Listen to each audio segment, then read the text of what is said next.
இந்த கயிறை எடுத்துக்கோங்க. இது எதுக்கு? இது உங்க கையில இருக்கட்டும். எதுக்குங்கிறது அப்புறம் உங்களுக்கே புரியும். இத கையில கட்டிக்கோங்க.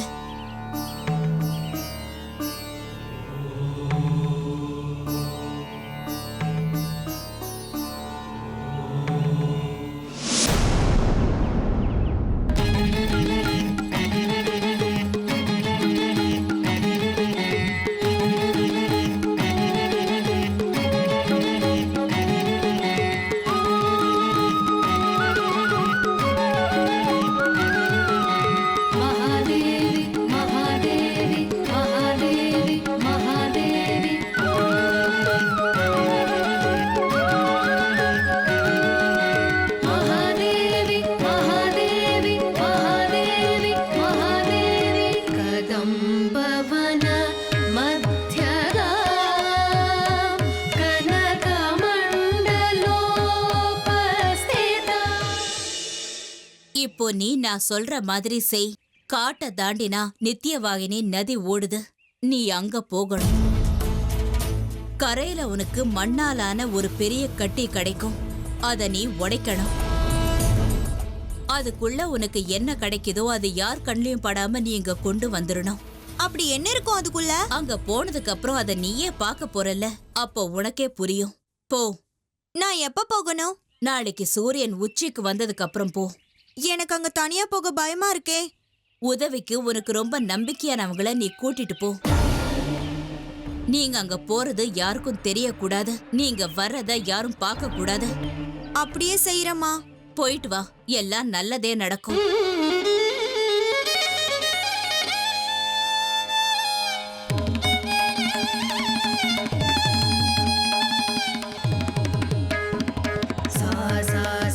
சரி சரி சரி சரி மா ப நி ப நி ப நி ப நி ம ப நி ப நி ப ச நி ச ம ம ரி ரி ச ச ரி ரி.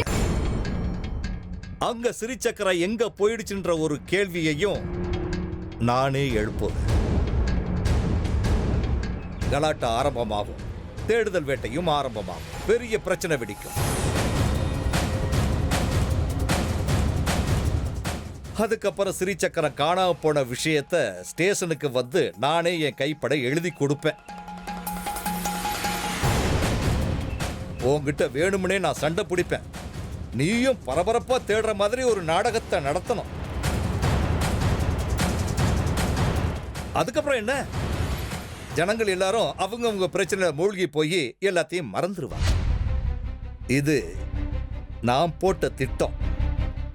ஏதாவது கேள்விகள் இருக்கா? ஒரு மாசத்துக்கு அப்புறம் ஸ்ரீசக்கரம் என் கைக்கு வந்து சேருமாங்கிறது தான் என்னோட கேள்வியே. இது கேள்வியா தெரியல, என் மேல இருக்கிற அவநம்பிக்கையா தெரியுது.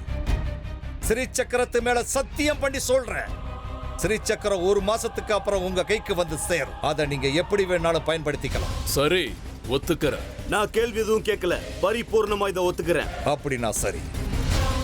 எல்லா விஷயங்களையும் இப்ப நான் சொன்ன மாதிரியே சரியா நடந்து ஆகணும். புரிஞ்சுதா?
நான் போயிட்டு வரேன் அத்தை.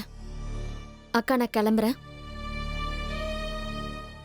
எல்லா தப்பும் என்னுடையதுதான். நீங்களும் அப்படியே பாசத்தை பொழிவீங்கன்னு நான் கொஞ்சம் அதிகமா எதிர்பார்த்துட்டேன். அவங்கவுங்களுக்கு அவங்கவுங்க வீடுதான். எனக்கு யார் மேலேயும் வருத்தம் இல்லை. போயிட்டு வரேன் அத்தை.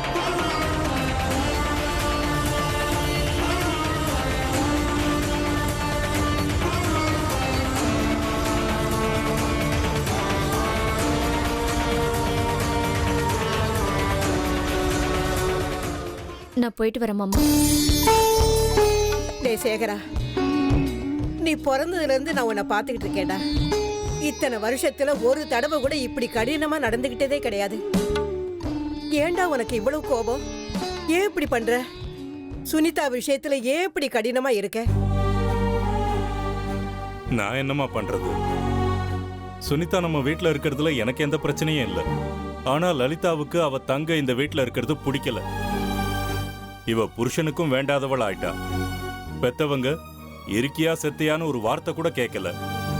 இதுல ஏன் தப்பு என்னமா இருக்கு? சுனிதா, ஆட்டோ வந்தாச்சு, வா.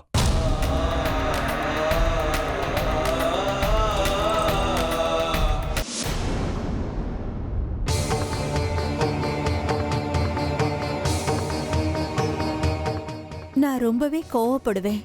வாய்க்கு வந்தபடியெல்லாம் உங்களை பேசுவேன். ஆனா அவ என் கூட பிறந்தவங்கிற பாசம் எனக்கு இருக்குங்க. அவ எங்கேயும் போக வேண்டாம், இங்கேயே இருக்கட்டும்.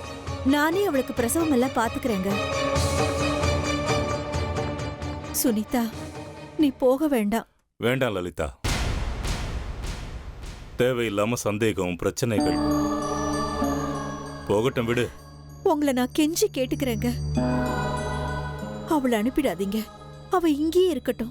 வேண்டாம் சுனிதா, இங்க இருந்தா 2 நாள் நீ நல்லா இருப்ப.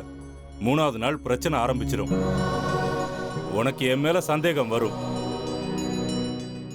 நான் சுனிதா கிட்ட பேசினாலே உனக்கு கோபம் வருது. உடனே வித்யா வந்து விசாரிக்க ஆரம்பிப்பான். குற்றவாளி மாதிரி நான் விளக்கம் கொடுக்கணும்.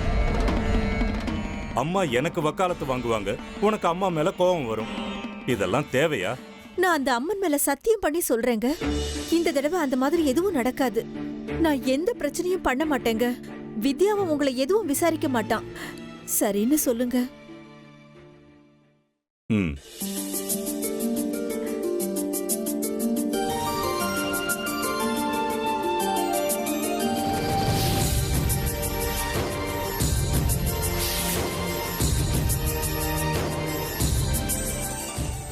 ஆனா நீ இப்போ சொன்ன வார்த்தையை காப்பாத்தணும்.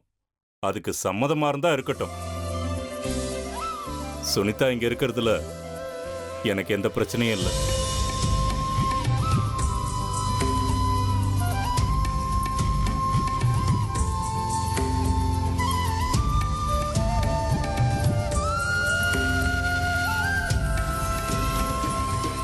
இப்போ விருப்பாட்சனை கொலை பண்ண போறியா? ஏன் கொலை பண்ண கூடாதா? அவனை கொலை பண்ணிட்டா ஸ்ரீசக்கரம் வீணாயிடுமா? அது நமக்கு பிரயோஜனப்படாதா? அவன் இல்லனா இது இல்லையா? அப்படியெல்லாம் ஒண்ணும் இல்ல. அவன் இல்லனாலும் அதுக்கு பலன் இருக்கு. அப்படின்னா அவன் செத்தா உனக்கு எந்த பிரச்சனையும் இல்லல்ல? எனக்கு எந்த பிரச்சனையும் இல்ல. அப்படின்னா அவன் கதையை முடிச்சிருவா. உன்னை தடுக்கிற உரிமையும் அதிகாரமும் எனக்கு கிடையாது. உன் விருப்பம். ஆனா நீ சொன்ன காரியத்தை செஞ்சு முடிப்பியா?